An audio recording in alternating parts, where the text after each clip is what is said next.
काशिफ अनवर साहब, जब हम अपने इंडस्ट्रियलिस्ट की बात करते हैं तो हमारा इंडस्ट्रियलिस्ट जो है, हमारा सनतकार जो है, वो हुकूमत से अभी अशरफ साहब कह रहे थे 1200-1400 अरब रुपए ले जाता है और एक्सपोर्ट वो बढ़ाता नहीं है। उसके पास मुनाफा आता है, पैसे वो बाहर लेके चला जाता है, यहाँ पर इंडस्ट्री लगाता नहीं है।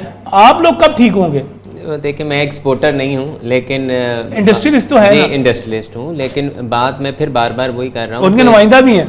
मैं बिल्कुल नुमाइंदा भी हूँ। एक नॉर्मल इंडस्ट्रियलिस्ट को अपने रॉ मटेरियल्स को इंपोर्ट करना होता है, और ये हमारे फ़ायदे की बात है कि आपका रुपया मजबूत हो, आपका डॉलर वीक हो। आप जितनी आप डिवेल्यूएशन करते हैं, हमारे लिए कॉस्ट ऑफ डूइंग बिजनेस उतना बढ़ जाता है, बैंक से लोन लेना उतना मुश्किल हो जाता है, और हमारी जितनी भी इनपुट कॉस्ट है वो सारी की सारी बढ़ जाती है। अब ये हमारे बिल्कुल फ़ायदे की बात नहीं है। हाँ, दूसरी तरफ एक्सपोर्टर ज़रूर ये देखता था, जब आपकी करेंसी डिवैल्यू हो रही थी तो मुसलसल डिवैल्यू हो रही थी। अब आप ये बात एक यहाँ पर भी समझने वाली है कि इस वक्त एक्सपोर्टर को बाहर पैसे रखने में फ़ायदा नहीं है, क्योंकि आप 295 से 280 पे नीचे आ गए हैं, और अभी हमने अपने रुपए और डॉलर की पैरिटी को यहाँ पर मुस्तहकम रखा हुआ है, और हम लेकिन अभी पोटेंशियल मौजूद है, आप नीचे जा सकते हैं। मैं बहुत बड़ा इस बात का दाई हूँ कि हमारा जो रुपए और डॉलर की पैरिटी है वो 200 से 225 रुपए के दरमियान में होनी चाहिए। मैं इसका सबसे बड़ा दाई हूँ।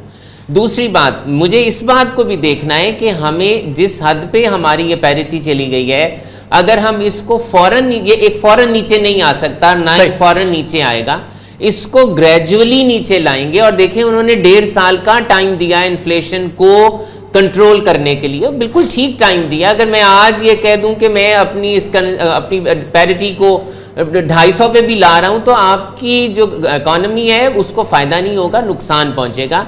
तो इसको आहिस्ता आहिस्ता नीचे लाना होगा। और जिस तरह अब स्टेट बैंक ही ये कह रहा है कि हमारी उनके दादोशुमार के मुताबिक इन्फ्लेशन का रेट कम हुआ है, अगर इन्फ्लेशन का रेट आगे और कम होगा तो उन्हें अपना इंटरेस्ट रेट नीचे लाना होगा। अब क्योंकि इंटरेस्ट रेट और इन्फ्लेशन दोनों साथ साथ जाते हैं, अब जब आपका इन्फ्लेशन नीचे आएगा तो इंटरेस्ट रेट नीचे आएगा, तो अल्टीमेटली जब आपकी बैंक से ब्रेक पर जाना है, स्टेट बैंक को कुछ कम करना चाहिए था आज। नहीं, देखें, उन्हें करना चाहिए था या नहीं करना चाहिए था, लेकिन again it is a good sign कि बढ़ाया नहीं है इन तमाम। यही बड़ी बात है। हम इस पर शुक्र अदा करते हैं, बल्कि शुक्रिया अदा करते हैं स्टेट बैंक का, कि अगर आप ये कह रहे हैं कि जनवरी से फरवरी में 28% से 23% पर इन्फ्लेशन आई, और आपको चाहिए था कि थोड़ा सा कम करते, लेकिन काशिफ अनवर साहब यहाँ पर मौजूद है, वो शुक्रिया अदा कर रहे हैं कि आपने इसके बावजूद बढ़ा नहीं दिया। बाकी इस ब्रेक के बाद